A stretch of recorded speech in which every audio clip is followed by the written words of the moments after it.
to just to explain what I'm talking Mm-hmm. about, you know. So it will be okay. And now I'm not afraid anymore about, you know, not knowing or just Mm-hmm.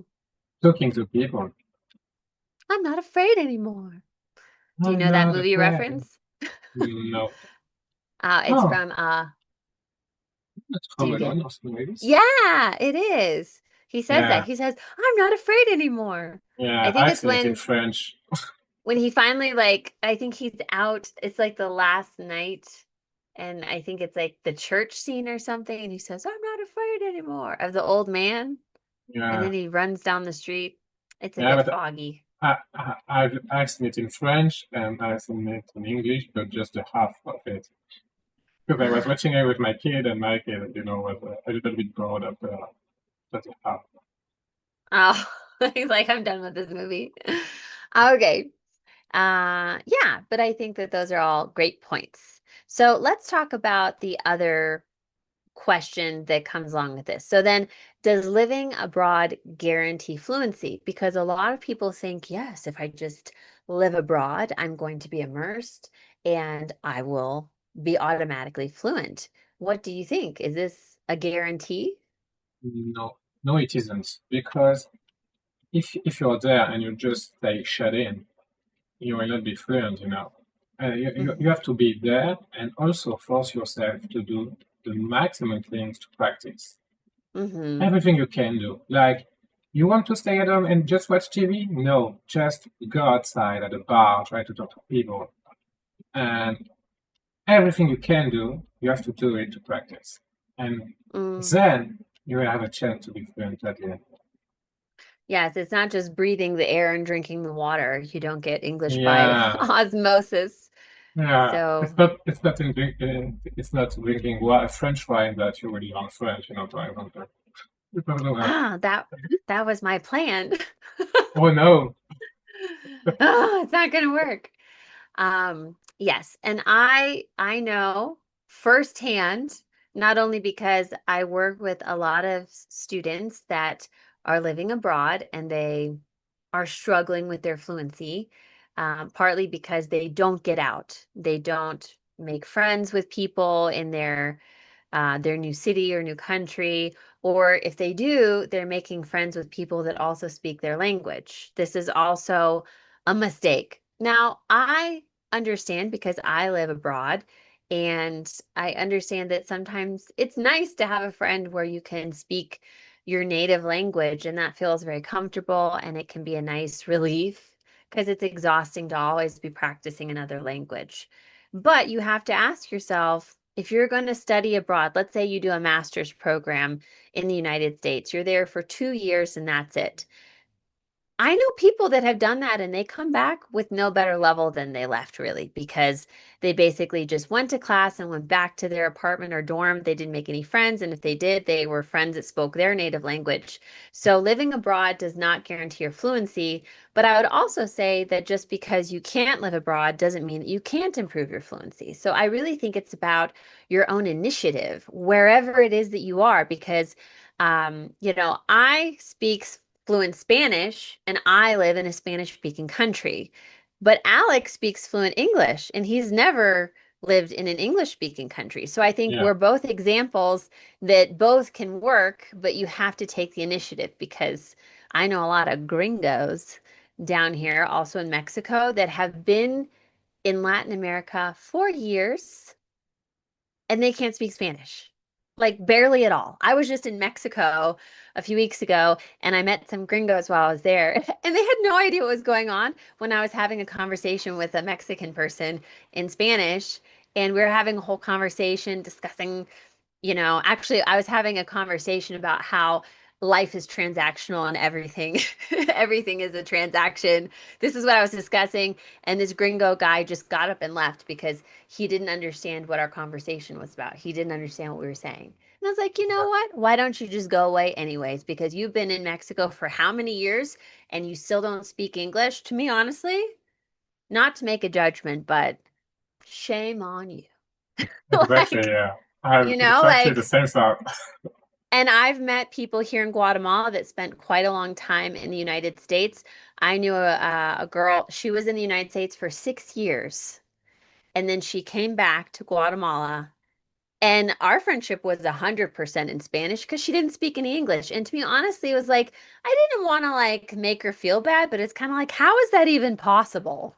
And I Yeah, feel but safe saying this because she doesn't speak English. yeah, I but feel safe you saying know, this on the podcast. in the Uh-huh. US there is some cities and some spots like in California there are a lot of Spanish language, like Mm-hmm. Los Angeles and this kind of areas. There's a lot of Spanish speakers. So Mm-hmm. probably she was just with her Spanish friends there. And Well, for also sure. That's I exactly what wanted it to say was. also, you have to escape your comfort zone also, because Mm, sometimes you're going abroad and first day you're improving your English and you improve your English and you know after that you're kind of using the same sentences that you just learned, during the mm-hmm. first days, and so you're just using that for years and years and years, so you're not improving, But Mm-hmm. that's why also sometimes, because I noticed that with a cousin, because I had a cousin who was married with an English woman, and his English was totally awful, actually. Sorry, cousin. Yeah, yeah, Mm-hmm. and because he was just speaking like he was doing, normally. He never tried to improve. Like, Mm-hmm. okay, she understands me, it's okay, Mm-hmm. and that's it. Right. Well, I mean, I guess in a way that's fluency, like if they're understood. But I do think that that's where having genuine relationships with people in the foreign country is helpful because I think if you have a friend that doesn't speak your language, you're going to naturally want to find ways to express things. Yeah, But if you don't have any friends and your only interactions are when you go out into public and you need to deal with the shop clerks and things like that, then you are going to be repeating the same limited vocab all the time. So that's why I think it's so important to build relationships and, you know, have these friends in the other country. And I think it's also mutually beneficial. I think it's such a yeah, cool friendship when you have international friends because you can share so much and it's always interesting. Every conversation is interesting because we have different points of view.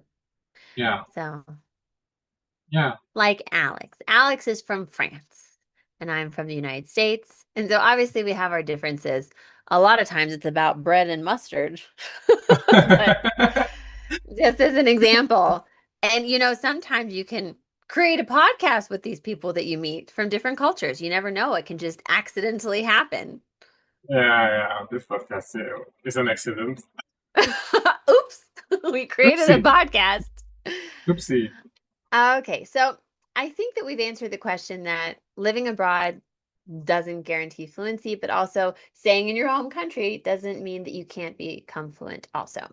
Okay, so let's talk a little bit about that. So, can you create immersion at home? Is that possible, Alex? Great what? Immersion at home. Um, mm, I don't know. Oh, yeah, I don't know any idea. Okay, well, um, Yeah, yeah. let's It's unprepared, guys. Oh, Okay, well, I can give you some ways that you can create immersion at home. So, there are some small things that can all add up to a more immersive experience. For example, you could change the language on your phone or your computer or your smart TV. yeah. Change those to English so you have to deal with those words. A big one, and this is something that I'm always emphasizing with my students, watch videos and TV series without subtitles. So we don't want to continuously be reading the subtitles. If we want to work on our fluency, we need to be able to speak spontaneously and also understand in the moment. And And we have so we made a need video for it. And we That's also true. have a video specifically about this topic. So, videos without subtitles, listen to English podcasts. Yeah, yeah, yeah.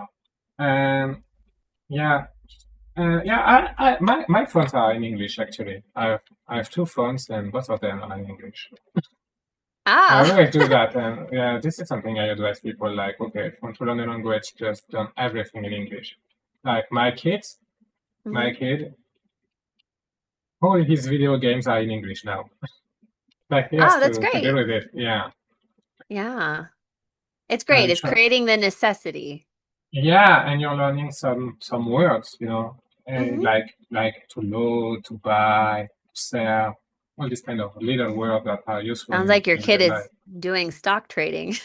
Now, now when you're playing games like Minecraft where you have to craft things, so I've never. you're learning like Oh. stone, wood, this kind of stuff can be Mhm. useful. Okay.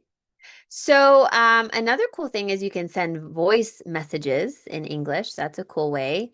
Also, you could speak to a teacher or a language partner, like Yeah, Alex has done. yeah, yeah, exactly. Yeah. Yeah, I guess my best move was to just schedule lessons with you, because I had nobody to talk to outside video Oh, games, and video games yeah. conversations sometimes are kind of limited to the video game in itself. I mean, I guess you could try to have some small talk about something else. I don't know. Yeah, How would that go in a game? I don't know. And I was like, okay, now I want to see my real level, because even if Mm, I learned English since I was a kid, it was like I don't know my real level if I am able to have a conversation or if I'm able to really understand people, even if I've already been to England when I was younger, and it was okay, with my previous level like 15 years ago hmm because I'm old guys. Uh, Dinosaur over here. so I wanted, to test my English, like, okay, am I able to understand people correctly hmm and talk about any topic? hmm Exactly. Yeah. So another thing that you can do to help immerse yourself is to read about subjects that you already enjoy in English instead of in your native language. And also something is try thinking or narrating your day in English. Yeah, I love this one. I did it a lot. And now, guys, I can tell you that mm, I'm thinking in English, Oh. without mind it, like it's like I'm thinking about something and I go, oh, I'm thinking in English now. And it happened that I'm Mm. mixing French and English sometimes. And Oh. You yeah, become possessed with English. yeah, Ah, but that's cool. They also say a good sign of fluency is when you start dreaming in your target language. Have you yeah, had any dreams in English, Alex? yeah. I guess one or two languages. But yeah, happens. That's cool. I have lots of dreams in Spanish. So I think it's a good sign of your fluency. Okay, so let's talk a little bit about your personal experiences. What do you think helped your English the most in everything that you have done, Alex? I guess YouTube videos in general. And also, I wanted to mention this one. I read some articles, like news article, because Mhm, if you want to go to live in an English-speaking country, you will face all those news, all those news vocab and all this mhm, kind of stuff. So reading these kind of articles, like reading the New York Times or something like this, will help you definitely also to be more comfortable when you will be mhm, there because you already know all these vocab and you also have some kind of culture, what happened there, and it's important, mhm. I think. Yeah.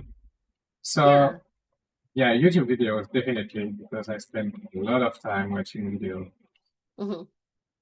in English, of course. Yes. And something great about if you are consuming articles or not eating them. I mean, like, it means to be reading them. If you're consuming English media and you're reading articles, watching videos, it's also a great way to let your mind create the context around the new words.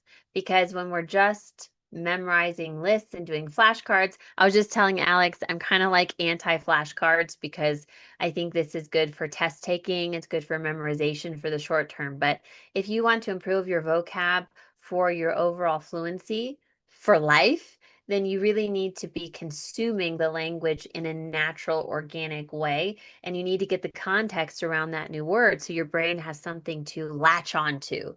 And so articles are a great way, watching whole videos are a great way. And I encourage my students to not stop at every single word that they don't know to look up the definition, but to try to say, did I get the main idea? And let your brain fill in the blanks.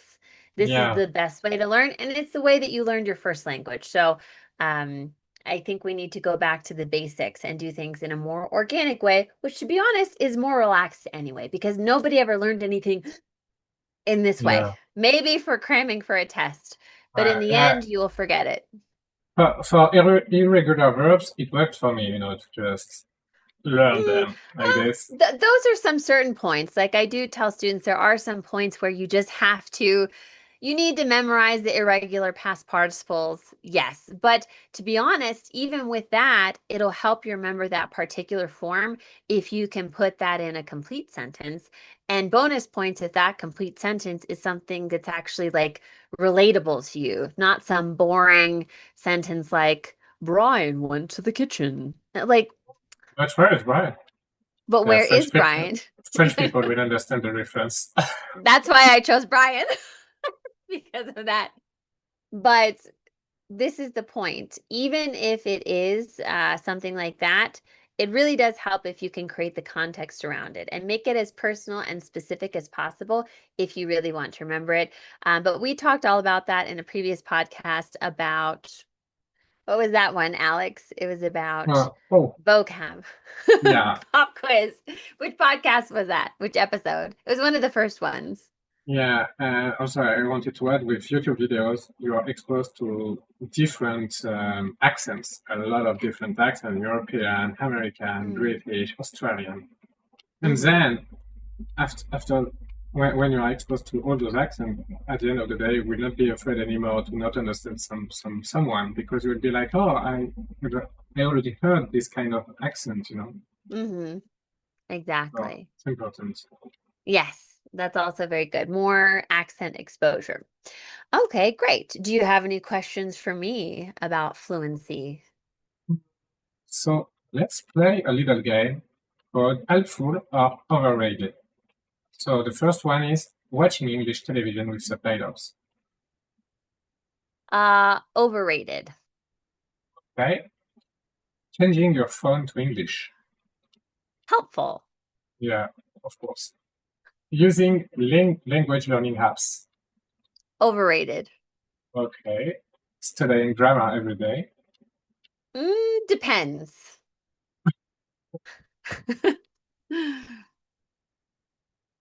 Okay. Talking to yourself in English. Helpful. Okay. Taking one English class per week. It depends. Maybe you should have more, but Moving to an English speaking country. helpful. Dating a native English speaker. Very helpful. Watching Friends, the series, to learn English. Unpopular opinion, but I think that's overrated because I don't really love Friends. I think it's old Yeah, and corny, yeah, but a lot of people like it. I like it in French. Listening to English while sleeping. I don't know if anybody's saying that this is good. I would say that's overrated because I think it will disturb your sleep. I think you should just go to bed, you know? Oh, okay, yeah, because there is many YouTube videos about learning a language while sleeping. It's like 7 hours of English. I mean, honestly, I think who has had success with that? That to me is not good because they say that you shouldn't even have maybe a TV in your bedroom because then your brain associates that room with not rest, but with watching TV and especially Yeah. listening to something while you're trying to sleep is not good for your brain. You need to shut down once in a I while. have a TV in my bedroom. Judging you. Yeah, I know. Wow. And who has sleep problems? I don't know. I don't know. I don't know those people. You, I guess, no? I got tired, you know. I said, I'm that's well. fine. I'm fine. I'm surrounded by flames, but I'm fine. Okay. Well, let's go into our review time because I have some corrections for Alex. During this conversation, Tea I was taking some time. notes. We're going to throw Alex onto the grill because it's time for the Aperol. Oh, yeah. Okay, so at one point you said on YouTube's and you On you. pluralized it. Yeah. I don't know On why. YouTube. Yeah, I don't know where it's Yes. from. Okay, and then you said even if I still make mistake. Mistakes. Exactly, True. because we're speaking in general, even if I Yes, in still general. make mistakes. And then you said to show to people something. To show people something. Exactly. We don't need to say to show to. Uh-huh. Exactly. Then you said topics I don't speak in my job. This sentence is that weird. Yeah, I was Uh, like, what is that? yeah, yeah, yeah. I said that. Yes, I know. I Yes. said that. I It was remember it. you or you. I'm not sure which one of you, I don't but know. Okay. Uh, topics I wouldn't speak about. It's something like this. well, I think it's Don't kind of speak about about. the word choice because we have to speak, Yeah, to speak. say, Yeah, to and tell. talk. Yeah, Uh-huh. talk. I So maybe guess. it's like, yeah, topics maybe I don't talk about. Talk Yeah, yeah, about at my job. Uh-huh. yeah. So you said multiple times this, and then you said it one time correctly, I believe, but a lot of vocabs. Vocab. It's yeah. It's not plural anymore. Non-count now. Yeah, Exactly. I know. And then and then you self-corrected. You said, I can manage barely any Yeah, situation. almost. Almost. Almost any Yeah. situation. Exactly. Sorry, I can't say why. Why I always choose this name. I don't know. Yeah. It's just part of you now. Um, so then you said, I will tell you privately, I guess. let me confess my grammar sins privately. Okay. Then you said, sometimes you are going abroad. Yeah, no, yeah. You don't have to use the progressive thing. No, But you shouldn't. Yes. sometimes I go through.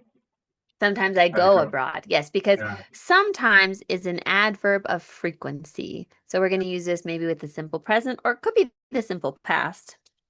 Okay, then you said you're somebody who is married with an English woman.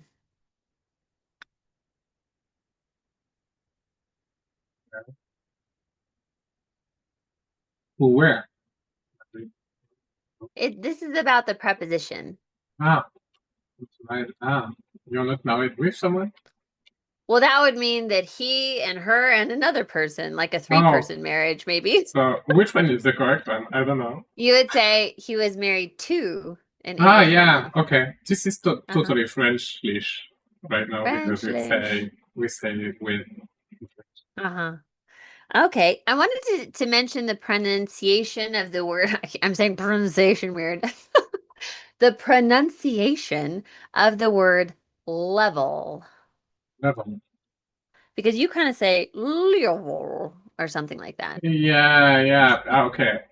Long story short, guys, but when you're playing a video game in France, for example, everybody say level or level or yeah, something like this, like level. Uh-huh. So Level. yeah, level. So it's not the right pronunciation, but most of people are saying that, and when you are with those people, at the end of the day, you just kind of polluted, with the pronunciation. Oh. So it's like, I'm just trying to get the right one because most of people are just saying wrong Yeah, I see. Yes, we would say level, level. level, Yes, because it's a short E. Eh, level, level. Yes. level. No, no, no. And then he said, all those news. All the news.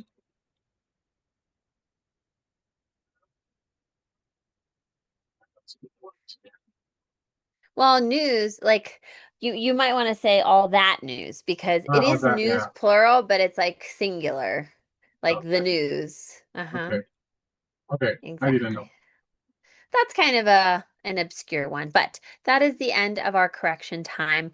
But very good. This is a Yeah, great conversation about our question, do you need to live abroad to become fluent in English? I would say at the end of this talk, I would say, no, you don't need to live abroad to become fluent in English, but it can certainly help, especially if you take the initiative to really become part of that community where you're living. Make friends, get involved with activities. This is how you can really make the most out of it, but it doesn't guarantee that you'll become fluent if you live there. So what do you think? Do you need to live abroad to become fluent in English? not at all. And I'm the right example because I'm living in France Da-da-da. and I'm fluent guy. Yes, he's fluent enough to have a podcast on the Yeah, internet. yeah. This is a great challenge. Exactly. Yes. And you're doing a great job. Well, that is all for us, folks. So thank you so much. Make sure to let us know what you think. Do you need to live abroad to become fluent in English? What do you think? Leave us a comment. Also, let us know if there's a question or a topic that you want us to discuss next. We'd love to hear from you. And don't forget to like and subscribe. See you next time. Bye. Bye.